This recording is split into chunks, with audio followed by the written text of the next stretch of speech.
আপনি যদি ভালো কিছু করেন তাহলে আল্লাহ আপনাকে ভালো কিছু দেবে। এই ভিডিওটা দেখেন, রাস্তার সাইডে একটা পাথর পড়ে আছে, ওখানে একটা লোক মোটরসাইকেল দিয়ে চলে গেল, সে পাথরটা দেখেও চলে গেল, এটা ফালালো না। তারপর একটা মেয়ে মোবাইল চালে চালে আসে, তার পায়ে বাজে, কিন্তু তারপরেও সে এটাকে এড়িয়ে চলে যায়, কিন্তু ফালালো না।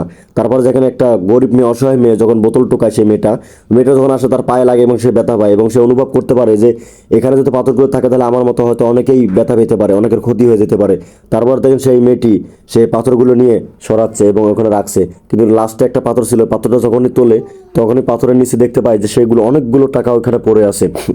তো তারপরে দেখেন সে টাকাগুলো কুড়ে নেয়, এবং করে নেওয়ার পর অবাক হয়ে তাকিয়ে আছে, এতগুলো টাকা পাথরের নিচে কে রাখলো বা কিভাবে আসলো সেটা তো ও জানে না। তারপর দেখেন যে তার চারোদিকে খোঁজে, এপাশে ওপাশে ওপাশে খোঁজে যে কেউ আছে কিনা, কেউ থাকলে হয়তো তাকে টাকাগুলো দিত বা তাকে জিজ্ঞেস করতো, কিন্তু কেউ নেই।